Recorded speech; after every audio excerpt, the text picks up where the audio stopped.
चितवन बहस। नमस्कार, रेडियो चितवन 94.6 मेगाहर्ट्जको चितवन बहसमा आज पनि हामी उपस्थित भइसकेका छौँ र आज हामीसँग हुनुहुन्छ रत्नगर नगरपालिका वडा नम्बर 10 का वडा अध्यक्षज्यू केशव आचार्यज्यू हुनुहुन्छ। म उहाँलाई कार्यक्रममा स्वागत गर्न चाहन्छु। नमस्कार सर। नमस्कार। सन्चै हुनुहुन्छ सर? ठिक छ। दसैँ कस्तो भयो सर? ठिकै, राम्रै हो। यतैतिर मनाइयो कि यतै? अरू बाहिर कतै पनि हिँडिएन? कतै गएन, घर वार्डमै भन्नु पर्यो, नगरपालिकाभित्रै नै।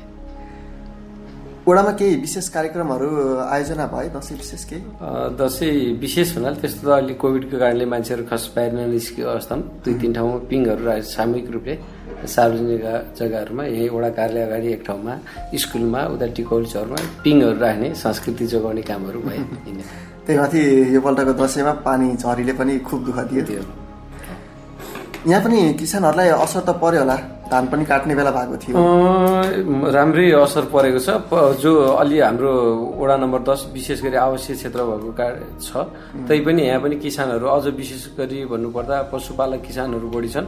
त्यसपछिका कृषि व्यवसाय गर्नेहरू पनि, पेसा गर्नेहरू पनि छन्। हाम्रो लगभग यसपालिको उसले बर्खाले कम्तीमा नि 60-70 बिघा जति हाम्रो जुन भएको थियो, लगभग सबैको धान चाहिँ बिगार गरेको छ किसानहरू। के आउँदैछ यसको लागि कार्यक्रमहरू, केही राहत अथवा केही? हामीले चाहिँ वडाबाटै एउटा चाहिँ सचिवज्यूसँग एउटा अन्डरस्ट्यान्डिङ गरेर यसलाई चाहिँ कसरी गर्ने बैठक बस्न भ्याएको भएर हामीले गत बिहिबार नै एउटा चाहिँ लगत सङ्कलन गर्ने भनेर चाहिँ लगत सङ्कलन गरिसकेपछि त्यसका लागि आवश्यक हामीसँग आकस्मिक बजेट हुन्थ्यो। त्यो बजेटबाट भने किसानहरूलाई चाहिँ किसानहरूको लागि केही नभए नि बिउ, उहाँहरूको बिउ जति खर्च भएको छ त्यति भने बिउको पैसा भने दिनुपर्छ भनेर हामीले चाहिँ एउटा तयारी गर्थ्यौँ। त्यो लगत्तै शुक्रबार नै नगरपालिकाले चाहिँ प्रति बिघा 10,000 बराबर चाहिँ क्षतिपूर्ति भनौँ न। अब यो के भने यो न्यून हो, तैपनि नगरपालिकाले त्यति भयो नि सम्बोधन गर्दाखेरि हेर्दाखेरि 500 भयो। नगरपालिकाको 1 करोड लगभग 1 करोड जति भन्दा बढी दिनुपर्ने अनुदान भनौँ न। अब यो राहत दिनुपर्ने जस्तो देखिएको छ। जस काहीँ न काहीँ अलिकति सहज भयो भनौँ। सहज होस् किसानहरूलाई नै, भोलि उहाँहरू चाहिँ आफ्नो पेसाबाट विमुख हुन नपरोस्, उहाँहरूले चाहिँ यसलाई निरन्तरता दिन सहज होस् भन्ने हिसाबले। त्यस्तै हाम्रो खोप पनि अहिले भइरहेको छ सर, होइन? खोप पनि छ, खोप अभाव यस्तो छ। खोपको प्रक्रिया अब हामीले मात्र चाहेर सञ्चालन गर्न सक्दैनौँ। नगरपालिकाले नै आफ्ना नगरवासीहरूलाई यदि खरिदको प्रक्रिया सहज र सरल भएको अवस्थामा खोप खरिद गर्ने भनेर नै पैसा छुट्याएको थियो, बजेटको व्यवस्था गरेको थियो। तर के भन्दा यो हाम्रो नगरपालिका स्तरको बलबुताले र पहलले सम्भव नहुने हुँदाखेरि हामी अहिले बसेका छौँ। उही केन्द्र सरकार ताक्ने, केन्द्र सरकारले अब देशमा नबन्ने भएपछि केन्द्र सरकारले विदेश ताक्ने, जसले उत्पादक देशहरूसँग अनुदान हो कि ऋण सहयोग माग्ने हो कि अब खरिद गर्ने हो, त्यो प्रक्रिया अगाडि बढाइरहेको छ। उहाँहरूबाट नआएसम्म हामीले नि त्यसलाई वितरण गर्न, उहाँहरूले पठाएपछि मात्र हामीले वितरण गर्ने गर्छौँ। अहिले के छ अवस्था खोपको? अहिले खोप आएको छ? आएको छ। अब भोलिबाट दोस्रो डोजको चाहिँ, भोलिबाट भनेपछि हाम्रो यो भोलि 6:30 बजे आउने चितवन बहस हो। भोलिबाट भनेपछि आजबाट भन्न पाइयो। कति दिनसम्म हुन्छ यो दोस्रो डोज हो कि होइन? अहिले यस्तो छ, पहिला हाम्रो अहिले प्रत्येक वडाहरूमा चाहिँ आधारभूत स्वास्थ्य केन्द्रहरू निर्माण भइसकेको छ। निर्माण नभएको ठाउँमा जस स्थापना भएको छ, त्यो स्थापना भएको ठाउँबाट प्रत्येक 1 दिनमै एकैचोटि सकिन्छ र छुटपुट भएकालाई एकमुष्ट रूपमा चाहिँ भोलिपल्ट चाहिँ एकमुष्ट छुटपुट भएकाहरूलाई चाहिँ लगाउने गरिन्छ। अहिलेसम्म कति जति खोप लाग्यो होला सर? लगभग नगरपालिकाबाट लगभग 35,000 जति लगाइसक्यो। हाम्रो वडाको कुरा गर्दा 10 नम्बर वडामा लगभग कति लगाइयो होला अनुमान? होइन, त्यो म सामाजिक विकास समिति हुँदाखेरि यति लगायो भने उहाँको चाहिँ भयो। हाम्रो स्पेसली कति लाग्यो भने मैले चाहिँ डाटा लिने कि फेरि लगभग 60-70% त लगाइयो होला। 60% नै पुगेन, अलिक पुगेन होला। कहिलेसम्म लगाइसकिन्छ होला, केही अनुमान लगाउन सकिन्छ होला? अब यो आयो भने त हामी 5 दिनै लाएर सक्छौँ नि सर। अब पाउनु पर्यो, होइन खोप पाउनु पर्यो। अब खोप पाउँदाखेरि अब लगाउनलाई हाम्रो स्वास्थ्य चौकी छँदैछ, अब त्यहाँबाट लगाउने कुरा 2-5 दिन लगायो भने त सकिहालिन्छ। के गर्छ, लगाउन खोप आइसकेपछि त समय लाग्छ। खोप पाउनु पर्यो, लाउनलाई समस्या छैन। हजुर कार्यकाल पनि अब लगभग सकिन लाग्यो। हजुर, चैत्र वैशाख भनेपछि चैत्रसम्म काम गर्न पाइयो। जे सोचेर आउनु भएको थियो, जे प्रतिबद्धता गर्नुभएको थियो ओडावासीसँग, के कति पुरा भयो? मेरो 95 एबो पुरा भयो। यो कोरोनाको यस्तो असहज परिस्थितिमा पनि कोरोना मैले जुन चाहिँ चुनाव लड्ने बेलामा ओडावासीहरू चाहिँ एउटा चुनावी घोषणा पत्र तयार गरेको थिएँ, त्यो अनुसारका मैले लगभग सबै कामहरू, लगभग होइन सबै कामहरू सम्पन्न गरी भइसकेँ। म 2 वर्ष अगाडि पनि भइसकेँ। अब सानातिना बाटाघाटाहरू भनौँ 4 मिटर भएका 3 मिटर भएका मापदण्ड नपर्ने बाटाहरू बाहेकका लगभग प्लटिङका बाटाहरू बाहेक, जो प्लटिङ गरेर गरिरहेका बाटाहरू बाहेक हामीले चाहिँ लगभग कालोपत्रीको सन्दर्भमा भन्नुपर्दा नि जहाँ चाहिँ विवाद छैन होइन। अब पहिला 4 मिटर थियो, 6 मिटर बनाउनु पर्ने बाध्यता चल्तीको बाटो भने त्यहाँ चाहिँ दिन नमान्ने होइन, जनताहरू नै के अरे दिन्न म दिन्न भन्ने अवस्थाका बाहेक अरू जहाँ सर्वसम्मत तरिकाले चाहिँ गर्नुपर्ने कुराहरू चाहिँ बाटाहरू बनाउने काम पनि 90% एबो सम्पन्न भइसक्यो। कालोपत्री लगभग कति जति गरियो होला सर? कति किलोमिटर जति? 17 किलोमिटर। 17 किलोमिटर। बजेट कति पाएको थियो हाम्रो वडा नम्बर 10ले? यस्तो छ, वडाहरूको बजेट चाहिँ नगरपालिकाले विनियोजन गर्दाखेरि चाहिँ अब जनसङ्ख्या, राजस्व र भूगोललाई आधार मानेर दिन्छ। लगभग टेन्टेटिभ 75 को प्रशासनिक खर्चदेखि 75 हुन्थ्यो, यसपालि अलिकति बढेको छ। 85 जति चाहिँ अहिले चाहिँ विकास बजेट पर्छ। त्यतिले पनि काम धेरै हुँदो रहेछ। यस्तो छ। अब यो एक्सेसको कुरो हुन्छ नेपालमा, सिस्टम भन्दा पनि एक्सेस पावरसँग मान्छेहरू पहुँच भएपछि त्यो हुने कुरा हुँदो रहेछ। अब त्यहाँ चाहिँ अलिकति अब जानेदेखि नै सामाजिक क्षेत्रमा लागेको र सबैसँग अलिकति चिनजान ऊ भएको कारणले गर्दाखेरि उहाँहरूले चाहिँ माग्दाखेरि पाइयो, पाउँदाखेरि काम भयो, त्यही हो। भनेपछि माथिल्लो निकायसँग एकदमै राम्रो समन्वय भयो। राम्रो समन्वय भयो, त्यो कोर्डिनेसनको कारणले अलिकति धेरै गराउन सफल भयो। सम्झिँदै पर्दाखेरि विशेष कामहरू सम्झिँदा कुन कामलाई सम्झिनुहुन्छ? अब गर्नुभएको कुरो भन्नुपर्दा जस्तै हामीले मेरो घोषणा पत्रमै चुनावी प्रतिबद्धतामै बैरिया माविला प्राविधिक शिक्षालय बनाउने भन्ने थियो, त्यो शिक्षालय बनाउन सफल भयो। त्यसबाहेक पनि बैरिया माविमै हामीले एउटा गर्ल्स होस्टेलको अवधारणा अहिले निर्माण कार्य भइरहेछ। गर्ल्स होस्टेल जुन बाहिर जिल्लाबाट आउने छात्राहरूलाई जुन समस्या पर्ने, अर्को डेरा भन्दाखेरि नपाउने, अब अलिकति चाहिँ हिंसात्मक घटनाहरू हुन सक्ने सम्भावनालाई गरेर हामीले चाहिँ गर्ल्स होस्टेल बनाउँदैछौँ। त्यो एउटा उपलब्धिको रूपमा मैले देखेको छु। त्यसबाहेक पनि हामीले यसपालिको वडा बजेटबाटै बैरिया माविलाई एउटा विद्यालय बस खरिद गर्ने गरी चाहिँ एउटा गरेका छौँ। स्वास्थ्य चौकी स्थापना भएको छ। अब ठाउँ ठाउँमा खेल मैदानहरूको बनाउनु, ब्याडमिन्टन कोर्टहरू लगायतका खेल मैदानहरूको व्यवस्थापन गरेका छौँ। अब यिनी हुन् सरसर्ती हेर्दा हामीले चाहिँ हाम्रो वडा चाहिँ वातावरण मैत्री वडा भएको कारणले गर्दा हामीले एक घर 2 बिरुवाको अवधारणा ल्याएका थियौँ। त्यो बिरुवालाई चाहिँ हामीले अलिकति चाहिँ उत्पादनसँग जोडेर हामीले 3 वर्ष लगातारसम्म आँप, लिची, अम्बा, कागतीका बिरुवाहरू पनि बाँड्यौँ, जसले चाहिँ उहाँहरूले फल पनि प्राप्त गर्नुभयो र हरियाली पनि परिवर्तन भयो। त्यसरी गरेका छौँ।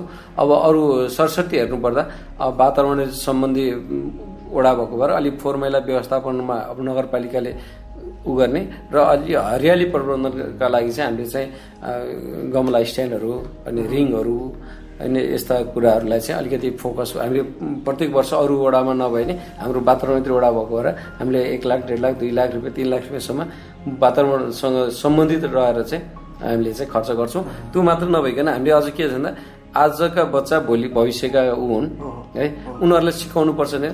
स्कुलहरूलाई पनि डस्टबिन दिने गर्छौँ। प्राइभेट स्कुललाई पनि हो, भोलि प्राइभेट स्कुलमा पढेको भनेर हेला गर्नु भएन, ऊ यही समाजको व्यक्ति हो। त्यो हुँदाखेरि प्राइभेट स्कुलहरूलाई पनि हामीले डस्टबिन दिएर चाहिँ बच्चाहरूलाई सानैदेखि फोहोर मैला व्यवस्थापन गर्नको लागि चाहिँ डस्टबिनमा हाल्नुपर्छ भन्ने सिकाउनको लागि पनि त्यो गरिरहेको छ। एउटा राम्रो शिक्षा पाउनुभयो बच्चाहरूले सानैदेखि। बच्चाहरूले आज राम्रो सिकेन भने त अब कहिले सिक्ने? 80 वर्षको वृद्धलाई सिकाउनु र 4 वर्षको वृद्धलाई सिकाउँदा त देशले त 4 वर्षकोले सिक्दाखेरि जित्छ होला नि। अवश्य पनि उसले भनेको भविष्यसम्म त्यही कुरा सिक्ने भयो, आफू नि सिक्ने भयो, अरूलाई नि सिकाउने भयो नि त। त्यस्तै गरी वृद्धहरूको लागि अनि महिलाहरूको लागि अथवा पीडित वर्गको लागि भनौँ प्याकेजहरू यस्तो छ। अब हामीले खासै धेरै केही हामीले खासै धेरै गर्न सके छैनौँ भन्दाखेरि हामीले लगभग 300 भन्दा बढी महिलाहरूलाई चाहिँ सिपमूलक तालिमहरू सिकायौँ। होइन 60 जनालाई हामीले सिलाइ कटाइ सिकायौँ, कोहीलाई चाहिँ मुढा बुन्ने, कोहीलाई यो सिताराहरू बुन्ने मुढा धेरै तालिमहरू सिकायौँ उहाँहरूलाई उद्घोषण कलादेखि बोल्ने कलाहरूको सिलाइ बुनाइहरू सबै गरायौँ है। अब यसपालि पनि अलिकति केही साथीहरू चाहिँ सिटिपिटीको आउनु भएको छ र फेरि पनि हामीले लगत्तै तिहार लगत्तै एउटा तालिमहरू चाहिँ ब्युटी पार्लर अथवा सिलाइ कटाइको तालिम फेरि पनि थप सञ्चालन गर्यौँ। अहिले सिलाइ कटाइमा लेडिजहरूको भनौँ न महिलाहरूको आकर्षण, तर उहाँहरू चाहिँ व्यावसायिक हुन सकिरहनु भएको छैन। हामीले 60 जना त 3 वर्ष अगाडि नै सिकाइछौँ, पहिलो र दोस्रो वर्षमा भनेपछि केही 10-12 जनालाई मात्र हामीले मेसिन सहितको उहाँहरू चाहिँ आय आर्जनमा लाग्नु भएको छ। त्यही हो। व्यावसायिक रूपमा कति जति लाग्नु भयो होला केही जानकारी पाउनुभयो? 60 जना उत्पादन 60 जना गर्दा 10 जना लागे व्यवसाय। उहाँहरूलाई हामीले मेसिन सहित दिँदाखेरि अहिले चाहिँ जीविकोपार्जन गर्ने गरी घरमै त्यही मेसिन चलाएर चाहिँ जीविकोपार्जन बनाउनु। अब सबै जीविकोपार्जन भन्दा नि उहाँहरूले आय आर्जन गर्नु भएको छ।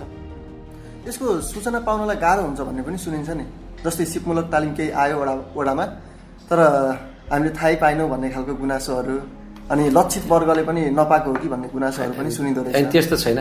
लक्षित वर्ग अन्तर्गत महिला, बालबालिका, ज्येष्ठ नागरिक होइन, दलित, अपाङ्ग होइन, द्वन्द्व पीडितहरू पर्छन्। अब हामीले दलित वडाभरिका सबै दलितहरूलाई आय आर्जन वृद्धि गर्नको लागि गत वर्ष मात्रै हामीले 2-2टा बाख्रा बाँड्यौँ। दलितहरू सबैलाई, इन्ट्रेस्टेड जति सबैलाई। अब ज्येष्ठ नागरिकहरूलाई पनि हामीले अब ज्येष्ठ नागरिक वडा स्तरीय मन छ, अब उहाँहरूले खासै इन्ट्रेस्ट देखाउनुहुन्न, तैपनि ल है यस्तो छ है भन्छौँ, अनि कहिले कहिले कार्यक्रममा आउनु छ यस्तै छ। अब महिलाहरूको सन्दर्भमा जहाँसम्म आएका सूचनाहरू थाहा पाइन भन्ने चाहिँ मेरो वार्डमा छ जस्तो मलाई लाग्दैन। किन होला मेरो वार्डमा लगभग 10,000 जना मान्छेहरू बस्नु छ टेन्टेटिभ, अब जनगणनाले देला होइन। त्यहाँ प्रश्न के छ भन्दाखेरि मेरो वार्डमा जुन पनि सूचना हुन्छ हामी पेजमा राख्छौँ, त्यसपछि हामीले प्रत्येक टोल विकास संस्थाका अध्यक्षहरूलाई त्यो फरवार्ड गर्छौँ। त्यसपछि आएर बाल क्लब, युवा क्लब, आमा समूह, राजनीतिक पार्टीका मान्छेलाई समेत हामीले त्यो सूचना मेसेन्जर मार्फत अथवा मेसेज मार्फत फरवार्ड गरे हुन्छौँ। सूचनाको प्रवाह एकदम मजाले भएको छ। अब मैले त भएको छ भन्छु, अब त्यो नहेर्ने मान्छेले चाहिँ छ भन्नु न त है। अब उहाँ चाहिँ 10 दिन 35 दिनको सूचना राखेको थिएँ, 30 दिन चाहिँ बाहिर घुमेर आउनुभयो, 3 दिन चोकमा बसेर चिया खानुभयो, अनि 2 दिन कता जानुभयो, अनि मैले त थाहा पाइनँ भन्नुभयो भने कुरो बेग्लै हो। नत्र हामीले सूचना प्रवाह गर्ने जनताले चाहिँ पाउनुपर्ने सेवा सुविधालाई यथाशक्य उहाँहरूको डोर टु डोर भन्छ नि, त्यो उहाँहरूलाई पुग्ने गरी हामीले चाहिँ सूचना प्रवाह गरिरहेका छौँ। यो वडामा हजुरलाई पाएर खुसी हुनुहुन्छ? अब खुसी होइन, मैले मेरो दायित्व पुरा गर्ने प्रयास गरेको छु। त्यही हजुरको कुराहरू सुनेरै, दायित्व पुरा गर्नुभएको सुनेरै मैले भन्न खोजेको पनि त्यही भएर वडावासी हजुरलाई पाएर पक्कै पनि खुसी हुनुहुन्छ होला मजाले। त्यो त उहाँहरूले कसरी लिनु भएको छ भन्ने कुरो हो। केही गर्न छुटेछ? काम गर्न चाहेर पनि गर्न नसकेका केही काम? एउटा काम, 2टा काम चाहिँ अलि बजेटको आकार ठुलो हुने हुँदा अब त्यसलाई जस्तै अहिले पछिल्लो समय मेरो सोच ल्याएको अब यो यातायातको जुन चाहिँ अहिले बढिरहेको छ नि, चाप बढिरहेछ अहिले हाम्रो पपुलर भइरहेको बाटोमा। अब यति धेरै बाटोहरू बनाइयो हामीले, 9 मिटरसम्म फराकिलो बाटोहरू बनायौँ। इभन नगरपालिकामै यति ठुला बाटाहरू पपुलर भइरह्यो, भानुचोक सालघारीको बाटोहरू जस्ता ठुला बाटाहरू छैनन्, हामीले बनायौँ सोचका साथ। किन भन्दा यतापट्टिको जुन जनताहरूको ट्रान्सपोर्टेसनको जुन छ नि बजारसँग लिङ्केज, त्यो हिसाबले बनायौँ, तर पनि बाटो साँग्रो भएको छ। त्यो हिसाबले त्यसलाई अझ कम गर्नको लागि वान वे भए पनि बुढीकुलो करिडोर बाटो बनाउने भन्ने एउटा सोच बनाएको थिएँ र अब मैले अब माथि सङ्घमा पनि पठाइयो। अब यो करोडौँको बजेट हुने हुँदा अब कसैको नि इन्ट्रेस्ट भर्खरै नदेखिने हुँदाखेरि अब परेन। त्यस्तै गरी एउटा चाहिँ देवलीको व्यवस्थापन भन्ने थियो, अब त्यसमा नि अलि पैसा राम्रै लाग्ने हुँदाखेरि अब त्यो 2टा चिज चाहिँ मैले चाहिँ चाहेर मेरो प्रतिबद्धतामा थिएन, तैपनि मैले चाहेर यो गर्नुपर्छ है भन्ने मेरो चाहना इच्छा शक्ति हुँदाहुँदै पनि मैले मेरो कार्यकालमा यो 2टा चिज चाहिँ मैले गर्न सकिनँ। त्यही अरू त्यस्ता छुटेका कुरा त केही पनि छैन? अब त्यस्तो छुटेको कुरा केही छैन। एउटा पार्क बनाउनु पर्ने, एउटा सामान्य पार्क चाहिँ बाल उद्यान बनाइयो। अर्को ठुलो पहिला चाहिँ हामीले पार्क बनाउने भनेर छुट्याएको पैसा के अरे ठाउँमा चाहिँ एनआरएनहरूले चाहिँ ब्लड ट्रान्समिसन सेन्टर राख्छौँ भनेपछि हामीले छोडेको थियौँ। अहिले उहाँहरूले त्यो प्रोजेक्ट फेज आउट गर्नुभएपछि अहिले हामी तत्काल युद्ध स्तरमा यस 3देखि 6 महिनाको बिचमा एउटा पार्क बनाउँदैछौँ टिकोलचौरमा। यही कार्यकालमा सकिने गरी।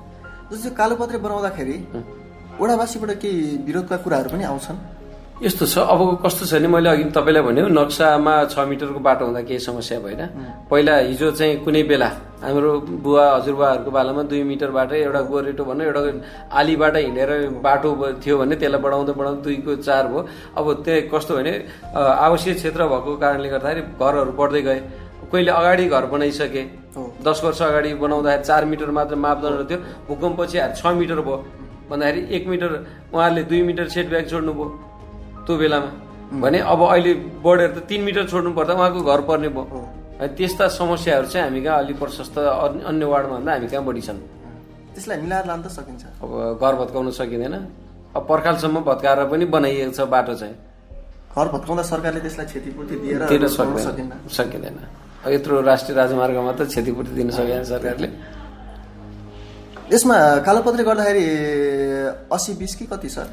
यस्तो छ अब आवश्यकता अनुसार छ है। 80-20 नगरपालिकाले 30-70 भनेको छ होइन। अब त्यसबाहेक पनि अब सार्वजनिक संस्थाहरू भएको ठाउँमा चाहिँ नगरपालिकाले मात्रै लगानी गर्ने भनौँ। स्कुल भएको ठाउँमा त स्कुलले बियर गर्न सक्दैन, मन्दिर भएको ठाउँमा मन्दिरले गर्न सक्दैन, आमा समूह भएको ठाउँमा अनि सार्वजनिक सम्पत्ति भएको ठाउँको बाहेक अरू ठाउँमा 20-80 भन्ने थियो। तर पनि के त जनताहरूको तीव्र इच्छा भयो भने 20-80 होइन उल्टो 80-20 पनि हुँदो रहेछ। हामीले त्यसरी पनि काम गरेर भएको छ। 70% यही हाम्रो साई सोनु टोलको बाटोमा हामीले 7 लाख रुपियाँ दिएर उहाँहरूले 27 लाख समथिङको काम गर्नु भएको छ है। अब त्यो चाहिँ उहाँहरूले हामी गर्छौँ भन्दाखेरि अहिले पनि मेरो वार्डमा लगभग सबै ठाउँमा कुनै प्रोजेक्टमा आधाको पर्सेन्टको दरले पनि काम भएको छ, सम्झौता हुँदैछ। त्यो त एकदमै राम्रो कुरा भयो होइन। यस्तो हो, जनताले सचेत भएर विकास मेरो लागि हो, मैले पनि लगानी गर्नुपर्छ, मैले पनि संरक्षण गर्नुपर्छ भन्यो भने त यो गाह्रो विषय नै हुँदैन। यस्तै यो कालोपत्री गर्ने रोडहरूको कुरामा वडावासीलाई के भन्न चाहनुहुन्छ? अनि मनमा लागेको कुरा होइन। अब यो कालोपत्रीको सन्दर्भमा आवश्यकता अनुसार गर्ने हो होइन। अब हामीले चाहिँ बाटो बढाउने क्रममा त अब मैले उहाँहरूलाई पनि घरै भत्काएर बाटो दिनुहोस् भन्न मेरो नैतिकता लिन सक्दिनँ है, प्रष्ट भन्नुपर्दा। अरू त्यसबाहेकका अब एउटा सानोतिना रूप होइन। अब पर्खाल सरकारका विषयमा चाहिँ त उहाँहरूले कन्सिडर गर्नुभएको छ र गर्नुहुनेछ भन्ने पनि आशावादी छु म। आज हामीसँग वडा नम्बर रत्नगर नगरपालिका वडा नम्बर 10 का वडा अध्यक्षज्यू केशव आचार्यज्यू हुनुहुन्छ र हामी चितवन बहसमा छौँ यति बेला। म उहाँसँगै कुरालाई अगाडि बढाउन चाहन्छु अझै। सर, जस्तै यहाँनिर हाम्रो वडा कर बुझाउनेमा कति नम्बरतिर पर्छ होला रत्नगर नगरपालिका? हामी पहिलो वर्ष तेस्रो थियौँ, अहिले चाहिँ 5औं भयौँ। अहिले चाहिँ 5औं भयो। कति बुझाइयो होला केही भन्न सकिन्छ? त्यही 42 लाख जति बुझायो होला। कर उठ्ने मुख्य उहरू के छ हाम्रो वडामा? हाम्रोमा खास त्यस्तो ठुलो कुनै पनि उद्योगहरू छैन।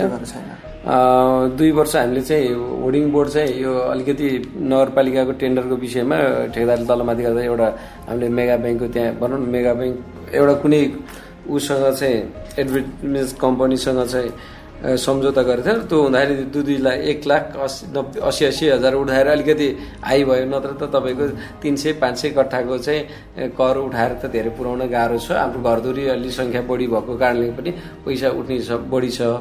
अब हामीसँग ठुला उद्योगहरू केही पनि छैनन्।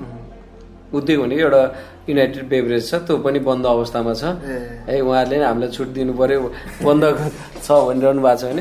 अरू सामान्य अब व्यापारहरू अरू खास त्यस्तो छैन। स्कुल कलेजहरू प्रशस्त छ, स्कुल कलेजहरूसँग धेरै चाहिँ हामीले लिँदैनौँ। जस्तै अब यही छुट दिने कुरा गर्नुभयो हजुरले व्यवसायीहरूलाई। कोरोनामा त एकदमै सबैलाई गाह्रो पर्यो। त्यो समयमा राहत अनुरूप भनौँ या त्यस्तै केही विशेष रूपमा केही छुटको व्यवस्था या राहतहरू केही व्यवस्थापन भयो व्यवसायहरूको लागि र प्लस कृषकहरूको लागि पनि केही अथवा पीडित वर्गको लागि सबैलाई असर पर्यो? अब यसमा कृषकहरूले उत्पादन गरे किसानहरूको त केही रोकिएन कोरोनाको सवालमा। जागिर खानेहरूको जागिरको तलब आइरह्यो होइन। प्राइभेट सेक्टरमा गर्ने उद्योगहरूमा गर्नेलाई अप्ठ्यारो पर्यो होला, कुरो बेग्लै छ। नत्र तपाईँको अब अहिले के त व्यवसायहरूको सन्दर्भमा गत वर्ष पनि हामीले 20% छुट दिएको थियौँ समयमा नवीकरण गर्न आउँदाखेरि। अहिले पनि म चितवन एफएम सुनिरहनु भएको सम्पूर्ण श्रोताहरूलाई के भन्न चाहन्छु भने जो नगरवासी हुनुहुन्छ हाम्रो नगरपालिकाले यो कार्तिक मसान्तसम्म छुटको व्यवस्था गरेको छ। तपाईँहरूले तिरो तिर्न आउँदा, पुरानो भाषामा भन्दा तिरो तिर्न आउँदा पनि र व्यवसाय दर्ता गर्दा पनि अथवा नवीकरण गर्दा पनि छुटको व्यवस्था भएको हुँदाखेरि कार्तिक मसान्तसम्ममै आफूले तिर्नुपर्ने शुल्कहरू नगरपालिकाले तिर्नुभयो भने छुटको व्यवस्था भएको पनि जानकारी गराउन चाहन्छु। ठिक छ, दर्शकहरू छिट्याएर दर्ता गर्नु होला, कर तिर्नु छ भने तिरिहाल्नु होला। दर्ता गर्नुपर्ने छ भने दर्ताको सन्दर्भमा ऊ लागेन होइन, अब छुट हुने कुरो भएन दर्ताको सन्दर्भमा। तर नवीकरण गर्नेहरूको र पुराना जो धेरै वर्षदेखि नवीकरण नगर्नेहरूको लागि पनि छुटको व्यवस्था गरिएको छ। त्यस्तै म हजुरलाई अलिकति अब पछाडितिर जाउँ। हामी काम गर्दै जाँदाखेरि कस्तो हुँदो रहेछ सर वडा अध्यक्ष भएर काम गर्दाखेरि वडामा? पहिलोचोटि हो कि? मेरो पहिलोचोटि नै हो। अब म निर्वाचित पटक पटक अरू सङ्घ संस्थाहरूमा नै भएको थिएँ। काम गर्ने सवालमा सबैको चित्त बुझाउन सकिँदैन भन्ने कुरो मलाई थाहा छ, मैले बुझिरहेको छु। मेरो बुझाइ त्यस्तो छ। अब यो संसारमा सबैको चित्त बुझ्ने गरी कसले काम गर्यो होला भन्दा यो संसारमा इभन महादेवले नि गर्न सक्नु, अब भगवान् मान्दाखेरि कुनै पनि भगवान्ले नि गर्न सकेन भने हामी त मानव हौँ, हामीले सक्दैनौँ। कसैलाई अलिकति बोल्दाखेरि अलिक चर्को बोले जस्तो लाग्यो होला, कोहीले यसले त मेरो बोलेको राम्रो जवाफ दिएन, बोल्दाखेरि बिस्तारै बोल्दाखेरि यसले त बिस्तारै मेरो त वास्ता गरेन भन्ने भएर गुनासो पनि गर्न सकिन्छ। जहाँसम्म अब मैले चाहिँ राम्रो तरिकाले काम गर्ने प्रयास गरे हो भन्नुपर्छ। अब मैले गरेको काम कसैलाई नराम्रो लाग्न सक्छ, मैले चाहिँ प्रयास राम्रो हुने, नराम्रो लागे पनि राम्रो लागे पनि होइन मैले नराम्रो लागि काम गरेँ होइन, मैले चाहिँ सकेको काम गरेँ भन्ने लाग्छ मलाई। केहीले चित्त नबुझाए पनि वडावासीको लागि राम्रै हुने काम गरियो अब भन्न सकियो। अब जनगुनासो अगाडि त गर्नु न, चोकचोकमा गर्ने गुनासाहरूका सन्दर्भमा मात्र मैले यो भने, नत्र मैले चाहिँ बिहान बेलुका दिउँसो राति जतिखेर पनि पर्दाखेरि उहाँहरूका समस्याहरूलाई अब समस्यालाई समाधान गरिदिएको छु भन्ने लाग्छ मलाई। जस्तै त्यही उसमा काम गर्दाखेरि के समयलाई सम्झिँदाखेरि सबैभन्दा खुसी लागेको पलहरू केही सम्झिनुहुन्छ सरले? अब यस्तो छ, काम गर्दाखेरि त मैले अलिकति म खुसी के मानेमा छु भने हाम्रो वडाका जो विपन्नका छोराछोरीहरू हुन्छ उहाँलाई चाहिँ मैले विशेष गरी अध्ययन अध्यापनलाई सहज हुने गरी चाहिँ सबैलाई चाहिँ स्कलरसिपको व्यवस्था गरेँ, जसको कारणले उनीहरूको भविष्य राम्रो भएको छ। पढ्न सक्नु, घरको आर्थिक अवस्थाको कारणले पढ्न उहाँहरूलाई जुन गाह्रो थियो त्यसलाई चाहिँ मैले वार्डको बजेट विनियोजन गरेर उहाँहरूलाई 12 महिनाको स्कलरसिप दिने व्यवस्था गरेर उहाँहरूको जीवनलाई उज्जवल हुने किसिमले मैले चाहिँ बजेट विनियोजन गरेँ। त्यो चाहिँ मेरो लागि सबैभन्दा बढी खुसीको कुरो हो। र त्यस्तै गरी अब स्कुल, मैले चाहिँ पहिला शिक्षा नै सबैभन्दा ठुलो कुरो हो भन्ने हिसाबले स्कुललाई चाहिँ मागेर भए पनि हात जोडेर भए पनि ल न हजुर यति सहयोग गरिदिनु पऱ्यो स्कुलको लागि, यो चिजहरूमा चाहिँ त्यहाँ चाहिने भौतिक सम्पत्तिहरूको लागि चाहिँ अलिकति हात जोडेर भने स्कुललाई राम्रो बनाउने पक्षमा लागेँ। त्यति नै हो। त्यसरी यो खुसीको कुरा भयो, दुःखको कुरा नि केही सम्झिनुहुन्छ? अब दुःखको कुरा हुन्छ नि अनि यस्तो छ, अब यो कहिले कहिले काम गर्दाखेरि जस्तै अब आजै मैले आउँदाखेरि ढिलो भएँ, नगरपालिका काममा थिएँ अनि आउँदाखेरि टाइममा आउनु पर्दैन जागिर खाने मान्छे भन्नुभयो होइन। अब हामी जागिर खाना होइन, हामी बाटोमा जस्तै म अफिसमै आउँदाखेरि बाटोमा एक्सिडेन्ट भयो भने म सामाजिक एउटा चाहिँ अभियन्ता भनौँ न, सामाजिक काम गर्ने भनेर आएमा चाहिँ एक्सिडेन्ट पऱ्यो भने म टुल्टुलु हेरेर अरूले जस्तो टुल्टुलु हेर्नेहरू होइन कि मैले एम्बुलेन्स खोज्ने हो कि मैले आफै बोकेर जाने, मैले चाहिँ हस्पिटल लिएर जानुपर्छ। त्यस्तो बेलामा म अफिस आउन नपाउँदाखेरि चाहिँ अनि मान्छेले भनौँ न सेवाग्राहीहरूले चाहिँ किन आएनस् भनेर अलिकति चाहिँ टाइममा किन आएनस् तैँले गर्दा मेरो काम ढिलो भयो भन्ने तरिकाले चाहिँ अलिकति कम्प्लेन गर्दा चाहिँ अलिअलि दुःख लाग्छ। अब तैपनि अब हामीले चाहिँ हाम्रो धर्म, मैले व्यक्तिगत काम होइन कि सामाजिक काम, मेरो व्यक्तिगत काममा गएर चाहिँ मैले ढिलो गरेको भए म आफै आत्मग्लानी हुनु पर्थ्यो। तैपनि म सामाजिक काम गर्दा एकजनाको केही ढिलो भयो भने एकजनाको लागि त मैले काम गरिरहेको छु नि त एभ्री टाइम भन्ने चाहिँ हुन्छ। त्योभन्दा अरू कुनै त्यस्ता दुःखका पलहरू खासै सम्झिनु? अब व्यक्तिगत रूपले भन्नुपर्दा त होइन, व्यक्तिगत रूपले भन्नुपर्दा विकास निर्माणको काममा केही असर परेका कुराहरू त्यस्तो केही छैन। अब सबै मैले भनिहालेँ, अब आफ्नो विकास निर्माणका लागि हात जोडेर मागेर सम्पर्क कोअर्डिनेसन गरेर ल्याएर गर्ने कुराहरूमा कुनै कमी कमजोरी मैले राखेको छैन। मैले मेरो बलबुताले भ्याएसम्म कसलाई भन्नुपर्छ भनेर स्कुल बनाउनु होस् कि बाटोघाटो बनाउनु होस् कि जे गर्दा पनि सामाजिक सङ्घ संस्थाहरू निर्माण गर्ने सन्दर्भमा तालिम दिने कुरामा होस्, त्यसमा मैले कुनै पनि कन्जुसाइ अरूले भन्दा गरेको छु जस्तो मलाई लाग्दैन। एकदमै एकदमै राम्रो सर। हामी लगभग अन्तिमतिर छौँ। अब चाहिँ यति बेला हामी रेडियो चितवन 94.6 मेगाहर्जको चितवन बहसमा छौँ र आज हामीसँग रत्ननगर नगरपालिका वडा नम्बर 10 का वडा अध्यक्षज्यू केशव आचार्यज्यू हुनुहुन्छ। हामी अन्तिममा छौँ सर। हजुर, मैले सोध्न छुटाएका या हजुरलाई भन्न मन लागेका केही कुरा छन् भनेदेखि भनिदिनुहोस् सर। अब एउटा वडामा कति नै धेरै कुरा हुन्छ र नगरको भए अब सबै धेरै क्षेत्रहरूसँग जोडिन्छ। बजेटका कुरा मैले अघि नै भनिहालेँ, बजेट थोरै बजेटले धेरै काम गर्नुपर्ने हुन्छ। सबै समन्वय गरेर मागेर अथवा लन हजुर भनेर अब यो विधि विधान अनुसार चल्ने होइन कि गर्नुपर्ने धेरै काम छ। तैपनि बलबुताले भ्याएसम्म प्रतिबद्धता जनाए अनुसार कामहरू सम्पन्न गर्न सफल मेरो हिसाबले भन्नुपर्दा म सफल भएँ भन्ने लाग्छ। अब त्यही हो, अरू त केही त्यस्तो गर्न छुटेकै कुरा भनेर त्यस्तो चाहिँ मैले अघि नै भनिहालेँ। दुईवटा चिज चाहिँ मेरो चाहिँ यो गर्न पाएको भए अझ राम्रो हुन्थ्यो भन्ने हो। अब त्यो समय अनुसार ती काम पनि अहिले तत्कालीन आवश्यकता नभए नि भविष्यका ती आवश्यकता कुराहरू हुन्। म पछिको प्रतिनिधिले गर्नै पर्ने बाध्यता हुन्छ। अहिले न 5 वर्षपछि नभए 10 वर्षपछि नै त्यो काम चाहिँ गर्नुपर्ने नै देखिन्छ। अहिले अब हजुरको कार्यकालमा बाँकी कार्यकालमा गरिने कामहरू केही छन् अहिले गर्न एकदम तयार भएर सकिने कामहरू? अब यस्तो छ, अब मैले अघि नै भने गर्ल्स होस्टेल, स्कुलमा गर्ल्स होस्टेल खोल्ने कुरा, अनि त्यसपछि आएर एउटा श्रीकृष्ण पार्क भनेर नामाकरण गरेका छौँ। त्यो श्रीकृष्ण पार्क बनाउने कुरो, स्कुल बस खरिद गर्ने कुराहरू र यस वर्षको आर्थिक बजेटमा विनियोजन भएका किसानहरूको लागि चाहिँ कृषि यान्त्रिकरण, गोठ सुधारका लगायतका चिजहरू दिने कुराहरू चाहिँ अब सकिने नै गरी अगाडि बढेछौँ। कृषकहरूको लागि के कस्तो यस्तै आइरहेको हुन्छन्?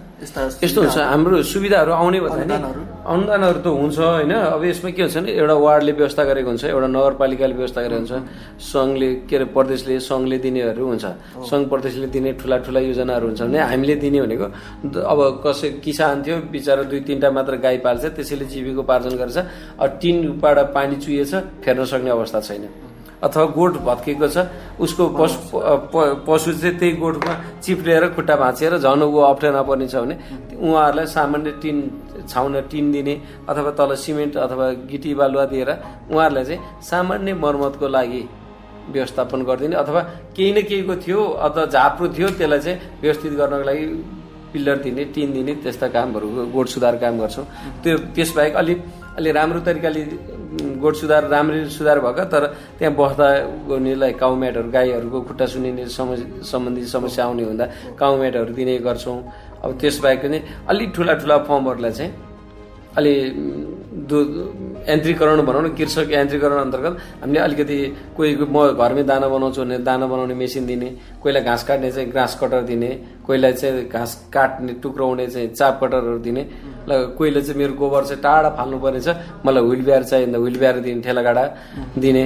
होइन मैले कृषि काम गरेछु मलाई चाहिँ एउटा चाहिँ औषधि छिट्ने मेसिन चाहियो भन्दा औषधि मेसिनहरू दिने। उहाँहरूको आवश्यकता हामीले यसपटक पनि 50 जना किसानहरूले चाहिँ हामी कहाँ फर्म भर्नु भएको छ।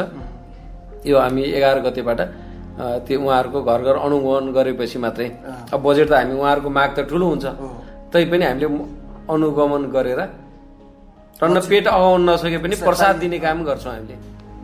हुन्छ सर, हामी अब समयमा घेरिएका छौँ, बिदा हुने समय पनि भइसक्यो।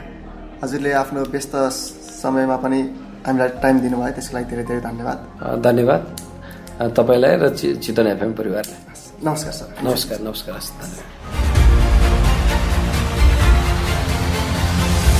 चितवन बहस।